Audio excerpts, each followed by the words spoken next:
ప్రియులరా, కొద్ది నిమిషాలు దేవుని యొక్క వాక్యంలోనికి మనం వెళ్దాం. దేవుని మందిరములోనికి వెళ్ళటం కొరకు చాలామంది ఆశలు చూపిస్తుంటారు, ఆశపడుతుంటారు. దావీదు గారు అయితే ఎవరైనా దేవుని మందిరానికి వెళదాం రండి అని జనులు నాతో చెప్పినప్పుడు నేను సంతోషించి ఆనందించాను అన్నాడు. ఎప్పుడు అతనికి ఆనందం వచ్చింది అంటే, దేవుని మందిరానికి వెళదాం అనే పదం వినగానే నాలో చాలా ఆనందం కలిగింది అంటున్నాడు. దేవుని మందిరానికి వెళదామంటే దేవుని మందిరములో ఆనందం దొరుకుతుందా? చాలామంది ఆదివారం అప్పుడే వచ్చేసిందా, వెళ్ళాలి, బలవంతంగా వచ్చేవాళ్ళు ఈరోజు చాలామంది ఉన్నారు. రాకపోతే మళ్ళీ శ్రీని గారు ఫోన్ చేసి ఎందుకు రాలేదన్నా, ఎందుకు రాలేదక్క అంటారని కొంత బలవంతంగా వస్తుంటారు. ఆ రోజు ఎప్పుడు వస్తుందా, దేవుని మందిరానికి వెళ్ళే రోజు ఎప్పుడు వస్తుందని ఎదురు చూపులు చూసేవారు అతి తక్కువ మంది అండి. ఒక్కొక్క ఏరియాలో అయితే శనివారం నాడు పాస్టర్ గారు, అమ్మ రేపు ఆదివారం, ఇంటింటికి వెళ్ళి రేపు ఆదివారం గుర్తుపెట్టుకోండి, ఊరు ప్రయాణాలు అలాంటివి పెట్టుకోకండి, రేపు ఆదివారం చర్చికి వచ్చేయండి అంటే ముందు రోజున వెళ్ళి గుర్తు చేయాలా? ఎప్పుడా దేవుని మందిరానికి వెళ్ళే రోజు ఎప్పుడా అని ఎదురు చూడవలసిన వారు ఏమండి, దేవుని మందిరానికి రండి రండి అని ఫోన్లు చేయించుకోవటం ఎంతవరకు న్యాయం ఆలోచించండి. ఇందులో ఉన్న ఆనందం, ఇందులో ఉన్న గొప్పతనం తెలిసిన వాళ్ళు మాత్రం దేవుని మందిరములో కూడుకోవటానికి ఇష్టపడతారు, ఆనందపడతారు. ఊర్లు వెళ్ళాలని కొంతమందికి ఉత్సాహం ఉంటుందండి. పిల్లలు చూడండి, మనం రే ఎల్లుండు మనం పలానా ఊరు వెళ్దాం అన్నాం అనుకోండి, అది ఎప్పుడా అని చూస్తుంటారు. వాళ్ళు వెళ్ళిపోవాలి, నిద్రపోరండి నైటు. రేపు ప్రయాణం అంటే నైటు అర్ధరాత్రి లేచి ఇంకా ఇంకా ఇంకా లేవలేదా మీరు అంటుంటారు చిన్నపిల్లలు. ఎప్పుడు వెళ్ళిపోదామా ఊరు, ఎప్పుడు వెళ్ళిపోదామా మనం, ఆ ఊరు ఎప్పుడు చూద్దామా అని ఆరాటపడుతుంటారండి. ఇక్కడ దావీదు గారు దేవుని మందిరానికి ఎప్పుడు వెళ్ళాలా అని ఆశపడుతున్నాడు. అంటే దేవుని మందిరంలో ఏ గొప్ప భాగ్యం ఉందో కొన్ని విషయాలు మనం ఆలోచన చేద్దాం. కీర్తనల గ్రంథము 84వ కీర్తన 10వ వచనం, నీ ఆవరణములో ఒక దినము గడుపుట 1000 దినముల కంటే శ్రేష్టము. దేవా, నీ మందిరములో ఒక్కరోజు గడిపిన ఆ కాలం లోకంలో 1000 దినాల కంటే శ్రేష్టమైనది. లోకంలో మనం చాలా రోజులు గడుపుతుంటాం కదండి. సోమవారం నుంచి శనివారం వరకు ఉద్యోగాలు, సోమవారం నుంచి శనివారం వరకు చదువులు, సోమవారం నుండి శనివారం వరకు వ్యాపారాలు, ఇక కొన్ని ప్రాంతాల్లో అయితే ఆదివారం కూడా పని, ఆదివారం కూడా ఉద్యోగం, ఆదివారం కూడా వ్యాపారం, ఆదివారాలే ప్రయాణాలు. ఎక్కువ టైం మనం లోకంలో గడుపుతున్నాం, తక్కువ టైము దేవుని సన్నిధిలో గడుపుతున్నాం. లోకంలో గడిపేది ఎక్కువ టైం, తక్కువ టైం దేవుని సన్నిధిలో. కానీ దేవుని సన్నిధిలో గడిపిన ఆ టైం ఎలాంటిదో తెలుసా? ఒక్కరోజు 1000 రోజులతో సమానం. ఒకరోజు నువ్వు త్యాగం చేసి ఇది దేవుని కొరకు, దేవుని సన్నిధిలో, దేవుని పిల్లలతో, దేవుని మందిరములో నేను గడపాలి, నేను ఉండాలని నువ్వు చేసిన త్యాగం చేసిన ఆ రోజు 1000 రోజుల కన్నా గొప్పది. నువ్వు లోకంలో పనిచేసే రోజులు, నువ్వు లోకంలో తిరిగే రోజులు, నీ బంధువులతో గడిపే రోజులు, లోక సంబంధమైన సంపదలో బ్రతికే రోజులు 1000 రోజులతో ఒక్కరోజు సమానం అంటే ఎంత విలువైందో ఆలోచించండి. ఇది ఉన్న ఈ టైం ఎంత విలువైంది. ఇది చాలా గొప్పది. దీన్ని చాలామంది సద్వినియోగం చేసుకోరు. చాలా చోట్ల, చాలా ప్రాంతాల్లో నేను విన్నాను. ఇక్కడ చెప్పరు కానీ అక్కడ పల్లెటూరులో ఎక్కువ చెప్తుంటారండి. పల్లెటూరులో చర్చి పైన గొట్టాలతో మైకులు ఉంటాయి. పాస్టర్ గారు ఉదయం వెళ్ళి అనౌన్స్ చేస్తుంటారు, ఈరోజు ప్రభు దినం, ఈరోజు ఏదో దినాలు చెప్పుకుంటే మనందరి దినం అంటాడు. రైట్, అందరూ రావాలి అని చెప్పుకుంటూ ఓ మాట అంటుంటారండి, మీ పనులను త్వరగా ముగించుకుని మందిరానికి రండి. మా దగ్గర ఉన్న కుర్రోడు అలాగే చెప్తున్నాడు, నేను ఇంట్లో రెడీ అవుతున్నాను, మీ పనులను త్వరగా ముగించుకుని రండి అంటున్నాడు. అప్పుడు నేను అని పిలిచి, ఒరే నాన్న, నువ్వు అన్న పదం తప్పురా, మీ పనులను త్వరగా ముగించుకుంటే మన పనులకు ముగింపు అని ఉందా చెప్పండి?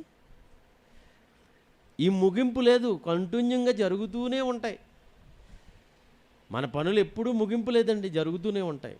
నువ్వు పదం మార్చు, మీ పనులను విడిచి రండి అని చెప్పు అన్నాను.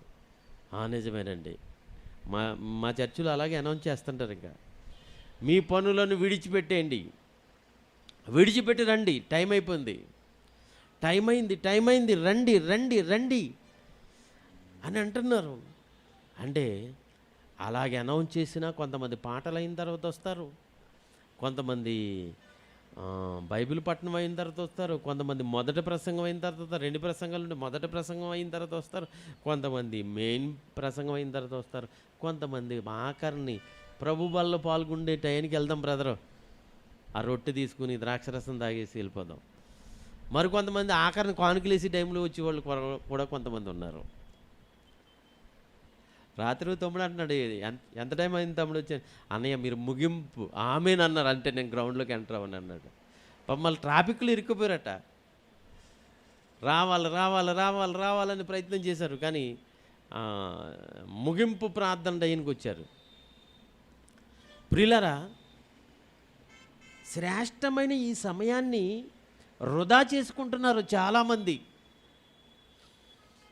శ్రేష్టమైన ఈ సమయాన్ని వృధా చేసుకుంటున్నారు. ఒక దినము 1000 దినాల కంటే శ్రేష్టము అన్నాడు అంటే ఆలోచించండి. 4వ వచనం కూడా చదువుదాం చూడండి, 84 అధ్యాయమే 4వ వచనం. నీ మందిరమునందు నివసించువారు ధన్యులు. ఏమండి, ఎందుకు శ్రేష్టము? 1000 దినాల కంటే శ్రేష్టం అన్నాడు అంటే ఎందుకంత శ్రేష్టం అంటే ఇక్కడ చెప్తున్నాడు, నీ మందిరమందు నివసించేవారు ధన్యులు, వారు నిత్యము నిన్ను స్తుతించెదరు. అయ్యా, ఈ ప్రపంచంలో మనుషులందరికంటే ఎవరయ్యా ధన్యులంటే నీ మందిరములో నివసించేవారే ధన్యులు. ఏమండి, కీర్తనల గ్రంథము 23వ అధ్యాయము మనందరికీ తెలుసు. యెహోవా నా కాపరి మొదలు పెడుతుంటే కదండి చదువు. అది చదువుకుంటూ కింద వచనానికి వచ్చేయండి, ఆఖరి వచనం 6వ వచనం. నేను బ్రతికే దినములన్నీయు, అందరూ కోరుకునేది ఇదే, బ్రతుకు రోజులన్నీ కృపాక్షేమములు నాకుండాలి అని కోరుకుంటారు. రైట్, మంచిదే కోరిక. మ్, చిరకాలము యెహోవా మందిరములో నేను నివాసము చేసేదను. చిరకాలము యెహోవా మందిరములోనే నేను ఉంటాను. నేను బ్రతికినంత కాలము, చిరకాలము నేను యెహోవా మందిరములో నివసిస్తాను అంటున్నాడు. ఎందుకంటే కృపాక్షేమములు నా వెంట వస్తాయి. ఒకరోజు గడిపితే 1000 రోజుల కంటే శ్రేష్టమైన దేవుని మందిరం. ఆ దేవుని మందిరములో నివసించేవారు ధన్యులు అని మనం చూసామే. ఈ దేవుని మందిరములో చిరకాలము జీవిస్తానంటున్నాడు భక్తుడు. మనం దేవుని మందిరంలో చిరకాలం బ్రతకగలమా? చిరకాలం ఉండగలమా చెప్పండి? ఉండాలి. ఇంకొక మాట చూద్దాం, చూడండి. కీర్తనల గ్రంథము 27వ కీర్తన. కీర్తనల గ్రంథము 27:4.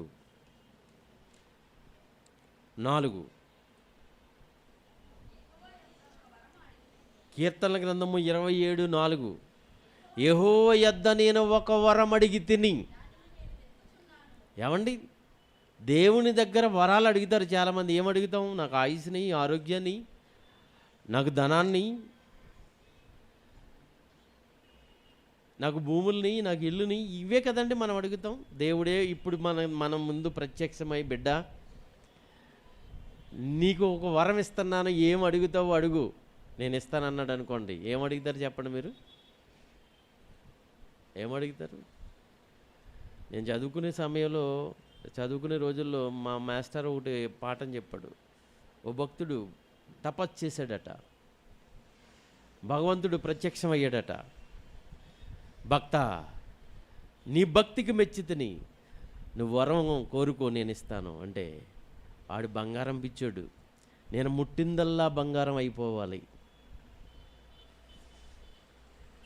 ఒక్కసారి ఆలోచించుకో, ఇబ్బందులు ఉంటాయి ఇందులో అన్నాడంట భగవంతుడు. లేదు ప్రభువా, నాకు ఇదే కావాలి, నాకు బంగారం అంటే ఇష్టం, బంగారం చాలా వాల్యుబుల్ కదా, ఇచ్చాను వెళ్ళు అన్నాడట. వచ్చాడు, తన ఇంటి ద్వారబంధాన్ని ముట్టుకున్నాడు, బంగారం అయిపోయింది. అబ్బా, బంగారపు ద్వారబంధపు ఇంట్లో నేను ఉంటున్నాను అనుకుని లోనకి వెళ్ళాడు. మంచం ముట్టుకున్నాడు, మంచం బంగారం అయిపోయింది. కుర్చీ ముట్టుకున్నాడు, కుర్చీ బంగారం అయిపోయింది. మురిసిపోతున్నాడు, అమ్మా నేను ఏది ముట్టుకుంటే అది బంగారం అయిపోతుంది. ముట్టుకుని ఆఖరికి ఏమైనా నాకు దాహం వేస్తుంది, నీళ్ళుతే అన్నాడు. నీళ్లు పట్టుకొచ్చి అలా ఆవిడ అక్కడ పెట్టింది. గ్లాసుని ముట్టుకున్నాడు, గ్లాసు బంగారం, గ్లాసులో నీళ్లు బంగారం. బంగారాన్ని ఏం తగ్గుతాడండి? అన్నం తినాలంటే అన్నం ముట్టుకున్న వెంటనే బంగారం అయిపోతుంటే, ఏది ముట్టుకుంటే అది బంగారం అయిపోతుంటే ఏం తింటారు చెప్పండి? అంటే ఒక నీతి కథగా, ఒక దురాశ గురించి ఏదో ఆ రోజు పాఠంలో ఉన్నదా ఆ భాగాన్ని చెప్పటం జరిగింది. ప్రియులారా, ఈరోజు చాలామంది ఇలాంటివే కోరుకుంటున్నారు. నాకు ఆయుష్ కావాలి కోరుకునే వాళ్ళు ఒకళ్ళు, నాకు ఆరోగ్యం కావాలి కోరుకునే వాళ్ళు ఒకళ్ళు, నాకు డబ్బు కావాలి కోరుకునే వాళ్ళు ఒకళ్ళు, నాకు ఉద్యోగం కావాలని కోరుకునే వాళ్ళు ఒకడు. ఇవే కోరికలు ప్రార్థనలో దేవుని దగ్గర పెట్టి చంపేస్తుంటారండి. ఓ కోరికలు చిట్టాలు మన ప్రార్థనలో బయటపడుతుంటాయి. ఎక్కడ అడుగుతున్నాడు చూడండి భక్తుడు, నేను యెహోవా యొద్ద ఒక వరం అడిగి తిని దానిని నేను వెతుకుచున్నాను. యెహోవా ప్రసన్నతను చూచుటకు, ఆయన ఆలయములో ధ్యానించుటకు నా జీవిత కాలమంతా నేను యెహోవా మందిరములో నివసించాలనే వరం అడిగాడటండి. ఏవా, ఈ వరం చాలయ్యా నాకు. నా జీవిత కాలమంతా అంటే నేను చచ్చిపోయినంత వరకు నీ మందిరములోనే ఉండాలి, నీ మందిరములో నివసించాలి నేను అంటే ఎంత గొప్ప వరం! బంగారం కన్నా, డబ్బు కన్నా, ఆస్తులు కన్నా, పదవుల కన్నా, ఆరోగ్యం కన్నా, అన్నిటికన్నా ఉన్నతమైనది ఇది.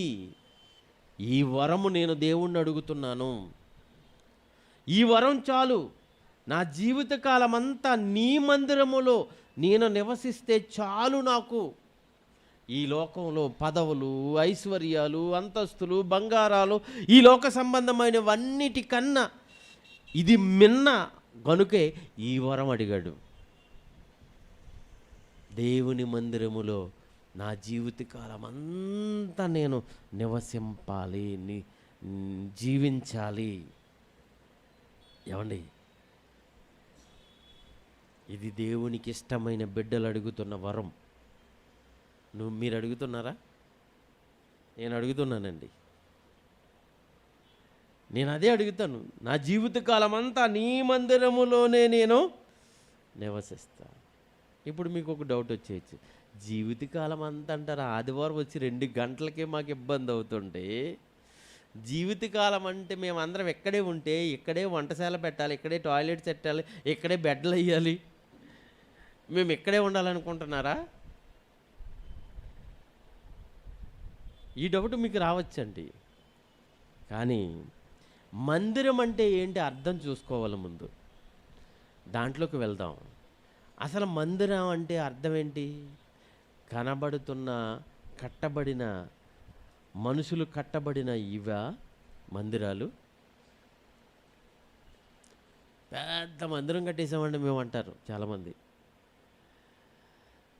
రాజోలు బైబిల్ కాలేజీ కట్టిన తర్వాత చాలామంది అది చూసి వెళ్ళేవాళ్ళు ఆగి, ఏమంటే రాజేంద్ర గారు ఏం కట్టారండి మందిరం? రాజోలకి అందం తెచ్చేసారండి అన్నారు చాలామంది. మా రాజోలు మండల ప్రెసిడెంట్ కూడా అది వచ్చి చూసి, ఏమండి రాజోలకి అందం తెచ్చారండి, మన మండలానికి అందం తెచ్చేసారండి. వెళ్ళి వాళ్ళు ఆగిపోయి చెప్పులు తీసేసి నమస్కారం పెట్టుకునేవాళ్ళు ఒకడు, సిలువ గుర్తేసుకునేవాడు ఒక్కొక్కడు వెళ్తూ నేను అక్కడ కూర్చొని చూస్తుంటానండి. వెళ్తూ దిగలేక ఫ్లయింగ్ కిస్ ఇచ్చేస్తుంటాడు ఒకడు, ముద్దెట్టుకుని వెళ్ళిపోతున్నాడు. దాన్ని కట్టబడిన దాన్ని అది మందిరం అనుకుంటున్నారండి చాలామంది. అది మందిరం అనుకుంటున్నారు, కట్టబడిన బిల్డింగ్ మందిరం అనుకుంటున్నారు. అసలు మందిరానికి బైబుల్ ఏం చెప్పింది అనేది మనం చూడాలి. తిమోతికి రాసిన మొదటి పత్రిక 3వ అధ్యాయం. తిమోతికి రాసిన మొదటి పత్రిక 3వ అధ్యాయము 15వ వచనం. అయినను నేను ఆలస్యము చేసిన ఎడల, ఇక్కడ చెప్తున్నాడు దేవుని మందిరములో అనగా, అందరి బైబిల్లో ఉందండి. మందిరం అంటే పొరపాటు పడుతుంది ఈ యావత్తు ప్రపంచం, క్రైస్తవ ప్రపంచం కూడా పొరపాటు పడిపోయింది. మందిరం అంటే నిర్వచనం చెప్తున్నాడు, దేవుని మందిరములో అనగా జీవము గల దేవుని సంఘము. దేవుని మందిరం అంటే అర్థం ఏంటి? జీవము గల దేవుని సంఘమే దేవుని మందిరం. అంటే సంఘం అంటే మనమందరము మందిరం. ఆయనకు మనమందరము ఎక్కడుంటే అదే మందిరం. ఈరోజు ఇక్కడ ఈ అద్దె భవనంలో మీరు ఉంటున్నారు, మీరు కూడుకుంటున్నారు.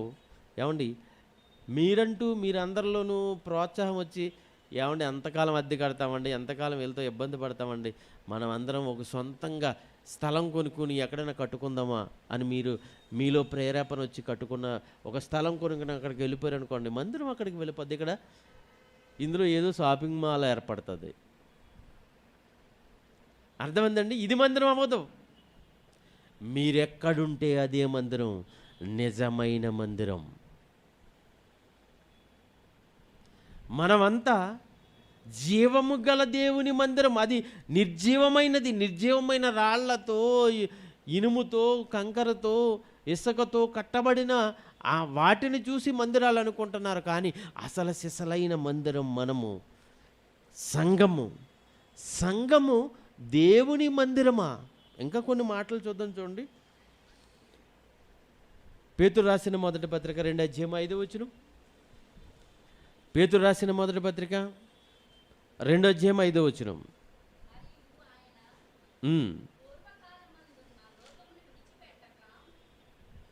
మొదటి పేతురమ్మా,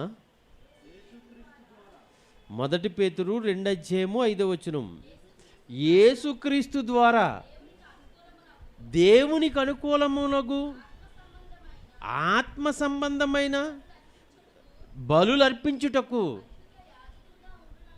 పరిశుద్ధ యాజకులుగా ఉండునట్లు మీరును సజీవమైన రాళ్ల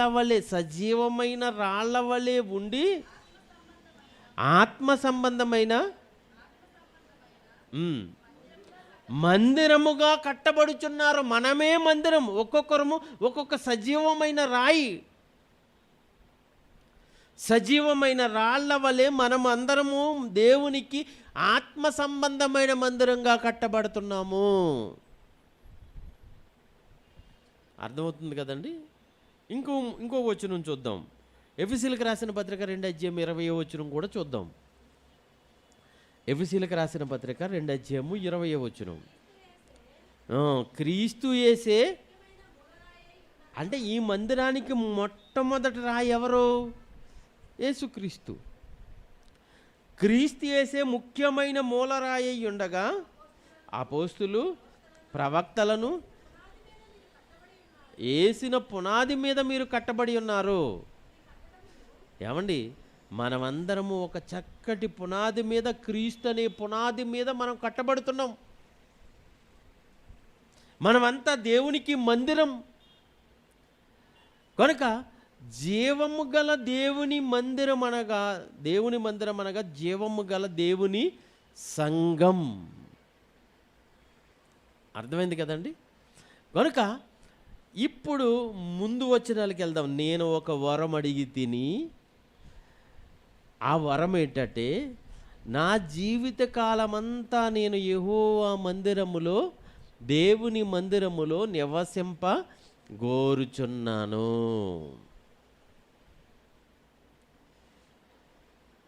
చనిపోయినంత వరకు నేను మందిరములోనే ఉంటాను అంటే బాగా ఆలోచించండిరా. చనిపోయినంత వరకు సంఘములో ఉండాలి. సంఘ సభ్యత్వం పోకూడదు. మనం ఉన్నాం, ఇప్పుడు సంఘంలో ఉన్నాం. వచ్చే సంవత్సరం ఉంటామా? వచ్చే సంవత్సరం కూడా నేను సంఘంలో ఉంటాను. ఆ తర్వాత సంవత్సరం కూడా సంఘంలోనే ఉంటాను. చివరికి నేను చచ్చిపోయినంత వరకు సంఘంలో ఉంటాను. ఇది చాలు నాకు. సంఘంలో సంఘస్థుడిగా, సంఘ సభ్యుడిగా, సంఘ సభ్యురాలుగా నా జీవితకాలం అంతా చనిపోయినంత వరకు సంఘంలో ఉంటూ సంఘస్థుడుగానే చనిపోవాలి. సంఘ సభ్యత్వాన్ని పోగొట్టుకోకూడదు. కొంతమంది సంఘం నుంచి బహిష్కరించబడతారండి. కొంతమంది సంఘానికి రాకుండా ఆగిపోతుంటారండి. అలాంటి వారి విషయంలో నేను చాలా బాధపడుతుంటాను ఒక్కొక్కసారి. ఎప్పటికీ దాని విలువేంటో నాకు తెలుసు, దీని విలువేంటో నాకు తెలుసు. కనుక సంఘానికి వస్తున్న వాళ్ళు ఎవరిని సరే రావద్దు అనే మాట నా నుండి ఇప్పటికి రాలేదు. ఎందుకంటే ఇది చాలా ప్రాముఖ్యమైనది. సంఘానికి రావద్దు, నీ సభ్యత్వం రద్దు చేస్తాను అనే మాట రావాలంటే నేను చాలా భయపడతానండి, చాలా భయపడుతుంటాను. ఎందుకంటే సంఘం ద్వారానే నిత్య జీవం ఉంది. ఈ సంఘంలో ఉన్న వాళ్ళకే పరలోకం ఉంది. అలాంటి సంఘంలో చిన్న చిన్న కారణాలతో చాలామంది ఈ సభ్యత్వాన్ని పోగొట్టుకుంటుంటారు. చిన్న చిన్న కారణాలు సహోదరుల మధ్య వచ్చే గొడవల్లో ఒకరి మీద ఒకరు రకరకాలైన మనస్తత్వాలు కలిగిన వారు కూర్చుంటారు కదండి. ఏవో వస్తుంటాయి సమస్యలు. ప్రారంభ క్రైస్తవంలోనే వచ్చేసినాయి. ప్రారంభ క్రైస్తవంలో పంచిపెట్టేవారి మీద సనుక్కున్నారటండి, చిన్న చూపు చూశారని. ఆ మాట చదువునా ఇబ్రిల్, అది అపోస్తుల కార్యాల్లో ఉంటుంది 8వ అధ్యాయంలో.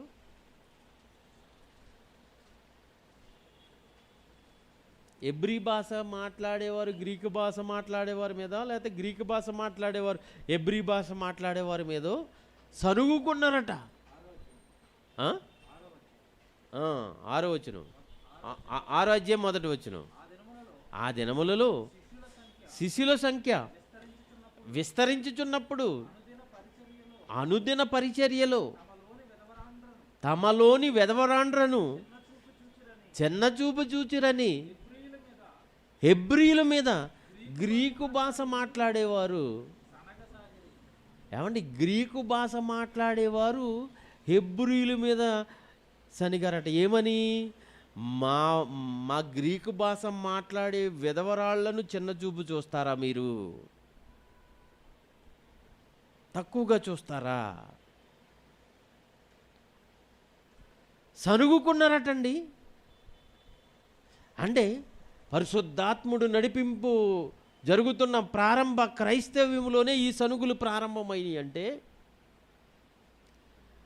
ఏమండి, ఇప్పుడు రావా చెప్పండి? ఇప్పుడు వస్తాయి కదండి. కొన్ని ప్రాంతాల్లో ఎక్కడైనా సంఘం అంతా భోజనాలు పెట్టుకున్నారు అనుకోండి, ఎవరికైనా కూర తక్కువ వచ్చిందనుకోండి, అక్కడ గొడవ. నాకు కావాలని కూర వేయలేదు. పంచిపెట్టేటప్పుడు ఎవరికైనా ఈ అల్పాహారాలు పంచేటప్పుడు ఎవరికైనా అల్పాహారం అందలేదనుకోండి, దాని మీద గొడవ. ఎవరి పేరైనా దైవజనుడు నిలబడి చెప్పలేదనుకోండి, దాని మీద గొడవ. ఏవండి, ఎన్ని సమస్యలు, ఎన్ని ఇబ్బందులు ఉంటాయి. అన్నింటినీ చదువుకుని నచ్చ చెప్పుకుని నడిపించాలండి. చిన్న చిన్న సంఘాలు చూస్తున్నప్పుడే 100 మంది, 200 మంది, 300 మంది ఉన్న సంఘాల్లోనే ఇలాంటి సమస్యలు ఉంటుంటే, నిజంగా మహానుభావుడు అహరోను ఎవరో మోసే అహరోన్లు ఏమండి 6 లక్షల మందిని నడిపించారండి. ఎంత ఓపిక పట్టారండి వాళ్ళు. సాత్వికుడు. వాళ్ళందరూ తిరుగుబాటు చేసేవారు. 6 లక్షల మంది చనుగుతుంటే, 6 లక్షల మంది తిరగబడుతుంటే, 6 లక్షల మందిని సదరటానికి ఎంత సాత్వికమైన పని చేశాడండి. నిజంగా మోసే లాంటి నాయకత్వం కావాలి సంఘాన్ని నడిపించటానికి. ఈరోజు దేవుడు అదే కోరుకుంటున్నాడు. నమ్మకమైన వారు, సంఘాన్ని నడిపించేవారు నమ్మకమైన వారు కావాలి. మోసే లాంటి సాత్వికమైన మనసు కలిగిన వారు కావాలి. ఎన్నెన్నో సమస్యలు, ఎన్నెన్నో ఇబ్బందులు, ఎన్నెన్నో ఉంటుంటాయి. మా చర్చిలో కుర్రడం మానేశాడండి. వాడు ఒకప్పుడు చాలా యాక్టివ్గా ఉండేవాడు. నాకు కూడా మీటింగ్లకు వచ్చేసేవాడు. ఎంత దూరమైన మీటింగ్కి వచ్చేసేవాడు. ఎల్సిడి వేసి సిడి ప్లే చేసేవాడు. ప్రొజెక్టర్ పట్టుకుని వచ్చేసేవాడు అంటాడు. చాలా బాగా ఉండేవాడు, బాగా నేర్చుకుంటున్నాడు. ఒక రోజండి వాడి ఇంట్లో పిల్లలు, అవతల ఇంట్లో పిల్లల మధ్య వచ్చిన ఈ బొమ్మల దగ్గర వచ్చిన తగు వీళ్ళిద్దరి మధ్యన అంటుకుంది. ఆ 2 కుటుంబాలు గొడవ పడి, ఏమండి, ఇద్దరు చాలా భయంకరమైన కొట్టుకునేంత వరకు వెళ్ళిపోయారు, కొట్టేసుకున్నారు. ఆ తర్వాత వీడు చర్చికి రావటం మానేశాడు. ఒకరోజు నేను పిలిచి, ఎరా ఎందుకు రావట్లేదురా అని అడిగితే వాడి సమాధానం ఏంటో తెలుసండి? ఏమండి, వాళ్ళకే నాకు గొడవ అయింది. వాళ్ళు వచ్చి కూర్చుని ఆ చర్చికి నేను ఎలాగొస్తాను? నా శత్రువులు వాళ్ళు వచ్చే కూర్చునే చర్చికి నేను ఎలా వస్తాను చెప్పండి? నేను రానండి. ఎంత పట్టింపు వచ్చిందండి. సహోదరుల మధ్య గొడవ అయినప్పుడు వస్తుంది గొడవ, సమాధాన పడిపోవాలి. అవసరమైన వాక్యానుసారంగా జీవిస్తే సమాధాన పడిపో, మంచిది. సమాధాన పట్టడానికి టైం ఉందా? పోనీ మాట్లాడటం నీ చర్చ ఏం చేసిందండి? సంఘం ఏం చేసింది? సంఘానికి రావటం మానేసావా? ఇప్పటికీ రాలేదండి వాడు. అప్పుడు నేను అడిగాను, ఒరే, దేవుని మందిరం గురించి నువ్వు ఇలాంటి నిర్ణయం తీసుకుంటున్నావు, ఈ నిర్ణయం బయట అప్లై చేయగలదువా? వాళ్ళకి నీకు పంచాయతీ వాటర్ వస్తుంది, ట్యాప్ ఒకటే ట్యాప్ మీ ఇద్దరికి. అక్కడికి వెళ్ళి వాళ్ళు అట్టుకుంటున్న ట్యాప్లో నువ్వు నీళ్ళు అట్టుకోవటం మానేరా అన్నాను. అది ఎలా కుదురుతుందండి? అందులో రాజీ. వాళ్ళు పట్టుకుంటుంటే ఈడు వెనకాల నిలబడతాడు, వాళ్ళు పట్టుకుని వెళ్ళిపోయిన తర్వాత ఈడు పట్టుకుంటాడు, ఈడు పట్టుకుంటుంటే వాళ్ళ వెనకాల నిలబడతారు. ఒకటే ట్యాప్, వాళ్ళు ముట్టుకునే ట్యాప్ వాళ్ళ దగ్గరికి వాళ్ళు వస్తున్న దాంట్లో నాదేంటికి ఇవ్వాలని అనుకోడంట, అది తెచ్చుకుంటాడట. రేషన్ షాప్కి వెళ్ళి ఇద్దరికి ఒకటే రేషన్ కదా, వాళ్ళు వచ్చే రేషన్ షాపు అరుగు నేను ఎక్కను, మా మెట్టు నేను ఎక్కనని అనగలదా?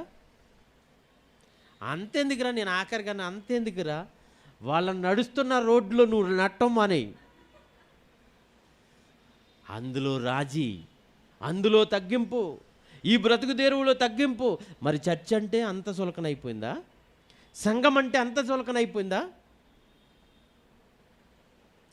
చిన్న చిన్న గొడవలు, చిన్న చిన్న కార్యక్రమాల్లో సంఘానికి దూరం అయిపోయి సంఘ సభ్యత్వాన్ని రద్దు చేసుకుని ఆ సంఘానికి దూరం అయిపోతున్న వాళ్ళు ఎంతమంది ఉన్నారో చెప్పండి ప్రియులారా. ఒక్కొక్క బిడ్డని మనం చూస్తున్నప్పుడు ఆ తమ్ముడు చాలా యాక్టివ్గా ఉండేవాడు, ఏంటి నాన్న లేడు, సంఘంలో వచ్చిన గొడవలను బట్టి వెళ్ళిపోయాడు, అన్యుల్లోకి వెళ్ళిపోయాడు, మొత్తం రావటం మానేశాడు. ఒక అబ్బాయి వాక్యం చెప్పేవాడు చక్కగాను, ఆ అబ్బాయి ఫోటో చూపించాడండి విజయవాడలో నాకు.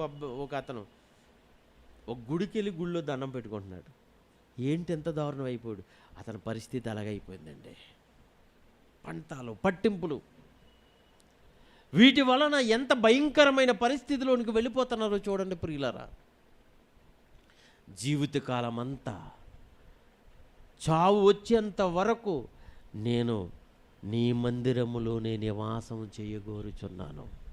దేవా, ఎన్ని ఆటంకాలు వచ్చినా, ఎన్ని ఇబ్బందులు వచ్చినా, ఎలాంటి ఉపద్రవాలు వచ్చినా, ఎలాంటి పరిస్థితి అయినా నాకు మాత్రం ఇదిగో జీవం కలిగిన ఈ దేవుని మందిరములో ఉన్న సభ్యత్వం నాకు రావాలి, నాకు ఉండాలి. అదే కోరుకున్నాడండి. సంఘంలో ఉంటూ, సంఘంలోనే జీవిస్తూ, సంఘంలోనే ఉంటూ, సంఘస్థుడిగా సంఘస్థురాలుగానే చచ్చిపోవాలి నేను, దాంతో నేను నిత్య జీవానికి వెళ్ళిపోవాలి. ఏంటన్నా 84 అధ్యాయము, కీర్తనల గ్రంథం 84 అధ్యాయము 2వ వచనం కూడా చదువుదాం చూడండి.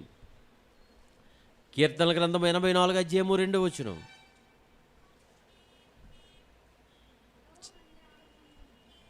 యెహోవా మందిర ఆవరణమును చూడవలెనని ఎంతో ఆశ, ఎంతో ఆశపడుతున్నది. నా ప్రాణం ఎంతో ఆశపడుతున్నది, అది సొమ్మసిల్లుచున్నది. జీవము గల దేవుని దర్శించుటకు నా హృదయము, నా శరీరము నా కేకలు వేసేస్తుంది. ప్రియమైన దేవుని పిల్లలారా, ఆలోచించండి రా. నిజంగా మనకి గొప్ప భాగ్యం వచ్చిందండి, దేవుని మందిరములో నివసించే భాగ్యం, దేవుని మందిరములో ఉండే భాగ్యం. సంఘ సభ్యుడిగా, సంఘ సభ్యురాలిగా క్రీస్తు స్వరక్తమిచ్చి సంపాదించిన తన సంఘంలో సభ్యత్వం వచ్చింది మనకు. ఇది అమెరికా పౌరత్వం కన్నా గొప్పది, భారత పౌరత్వం కన్నా గొప్పది, ఈ ప్రపంచ పౌరత్వాల కన్నా గొప్పది. మన పౌరస్థితి ఎక్కడ? పరలోకంలో ఉంది. ఈ సభ్యత్వం అంటే ఏంటనుకున్నారు? పరలోకంలో పౌరస్థితి. ఆ పరలోక పౌరస్థితిని పోగొట్టుకోవటం, సంఘాన్ని మానేయటం, సంఘానికి రాకుండా ఉండటం. కనుక సంఘంగా మనం కూడుకుంటున్నాం, సహవాసం పొందుతున్నాం. ఈ సహవాసం ఎంత గొప్పది! తండ్రి గారి ద్వారా మీరు విన్నారు కదా. ఈ సహవాసంగా కూడుకోవటం మానేస్తున్నారు చాలామంది.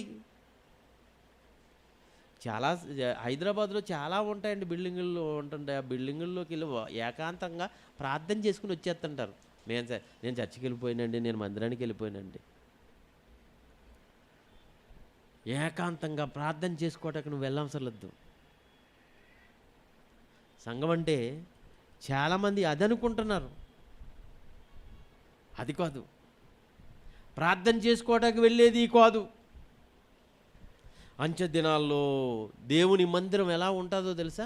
యెషయా గ్రంథం 2 చదువుదాం చూడండి.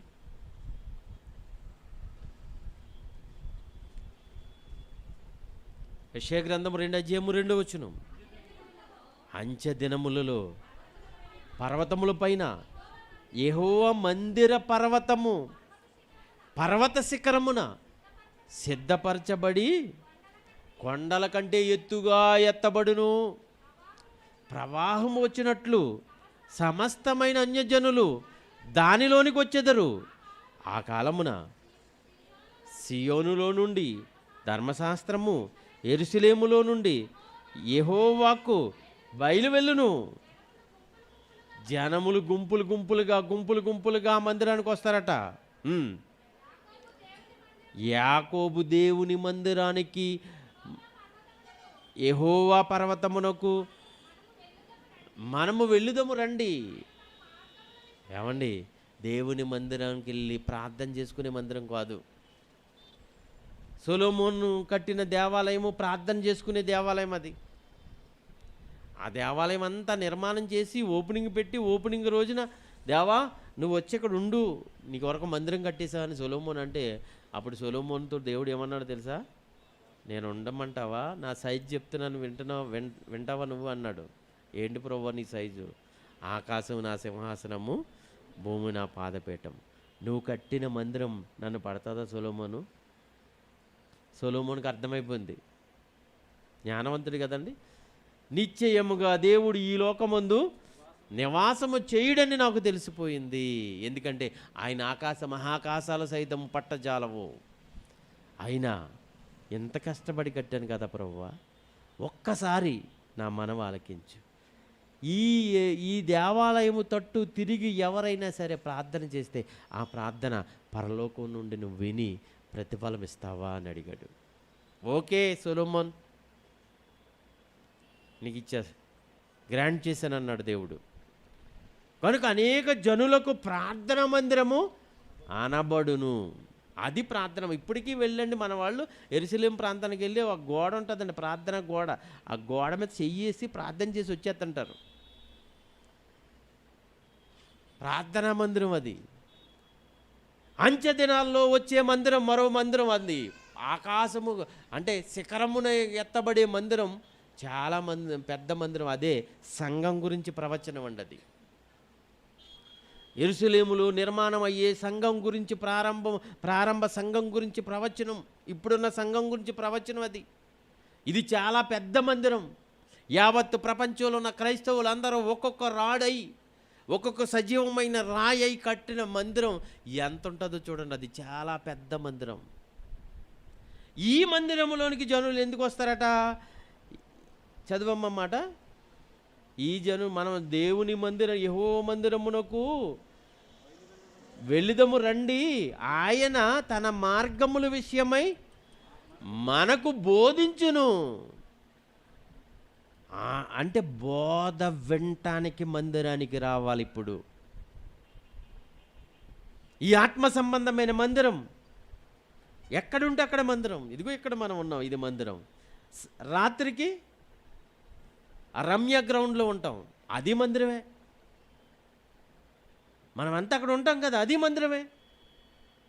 కనుక ఈ మందిరానికి ఎందుకు రావాలి? ప్రార్థన చేయించుకోటక, ఆశీర్వాదం తీసుకోటక? ప్రార్థనకు మందిరానికి రావాల్సిన లేదండి. ఇది ఒక నిజాన్ని మీకు చెప్తున్నాను. ప్రార్థనకు మందిరంకి రావాల్సిన లేదు. ఇంటి దగ్గర ప్రార్థన చేస్తే దేవుడు విండా? ఏమన్నాడు? నువ్వు ప్రార్థన చేసినప్పుడు నీ గదిలోనికి వెళ్ళి తలుపు వేసుకొని రహస్యమందున్న నీ తండ్రికి ప్రార్థన చేయి అంటాడు. కేవలం ప్రార్థనకు మాత్రమే ఇక్కడికి రావాల్సిన వద్దు. ఎక్కడికి వెళ్తున్నావమ్మా? ప్రార్థనకి వెళ్తున్నానండి. తప్పుడు పదం అది.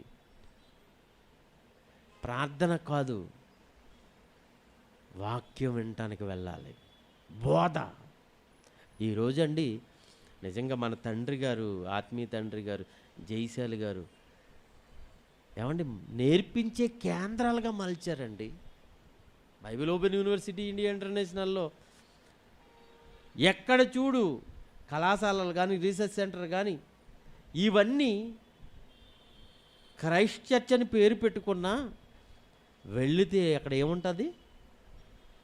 అందరూ లైన్ ఎట్టండి, శ్రీనామని ఎలా చేస్తున్నాడు అని చెప్పండి. అందరూ రండి, రైన్గా తల మీద చెయ్యేసి ప్రార్థన చేసేసి ఏమండి కొబ్బరి నూనె రాసేసి గంటేసి ఇవేమైనా ఉన్నాయండి? ఒక్కొక్క ఏరియా అండి మొత్తం లైన్ ఎట్టేస్తారండి, ప్రార్థన ప్రార్థన ప్రార్థన. అమ్మా ఇది నేర్పోవన్నమాట నాయన. నువ్వు లేదు, వాక్యం వినటానికి రావాలండి. ఆదివారం సంఘానికి వచ్చావంటే, ఆదివారం ఆరాధనకు వచ్చావంటే ఆరాధనలో ఏదో పాఠం నువ్వు విని వెళ్ళాలి, నువ్వు నేర్చుకోవాలి, నేర్పించాలి. ఇక్కడ బుధవారం నేర్పించాలి, ఎప్పుడు మనం సహవాసంగా కూడుకున్నా నేర్పించాలి. దేవుని మహాజ్ఞానం ఆయన తన మార్గముల విషయమై మనకు బోధించును, మనం ఆయన త్రోవలో నడుచుకుందుమని చెప్తారు అన్నాడు. ఇది సంఘం గురించిన ప్రవచనం అండి. కనుక దేవుని సంఘంలో జీవితకాలం అంతా మనం దేవుని యొక్క మాటలు వింటూ నేర్చుకుంటూ, ఆ నేర్చుకున్నది విడిచిపెట్టక మనం ఎలా నడుచుకోవాలో, ఎలా ఆచరించాలో, ఎలా జీవితంలో అవి అన్వయించుకోవాలో పెట్టుకుని ప్రతి వారం ఒక్కొక్కటి మనం నేర్చుకుంటూ సరి చేసుకుంటూ మనం ముందుకు వెళ్ళిపోవాలి. మన జీవిత తుది శ్వాస వరకు క్రీస్తు సంఘ సభ్యులుగానే ఈ భూమి మీద జీవించాలి.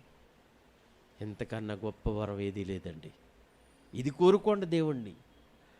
దేవా, నేను నా చివరి శ్వాస వరకు నీ సన్నిధిలో, నీ మందిరములోనే, నీ సంఘములోనే నా జీవితం గడపాలనుకుంటున్నాను. ఈ వరం ఈ తండ్రి, నన్ను ఎవరో ఆటంకపరచకూడదు, నాకేవి ఆటంకాలు రాకూడదు, మందిరంలో నేను కంటిన్యూస్ చెయ్యాలి. ఈ వరం దేవుడిని అడగండి.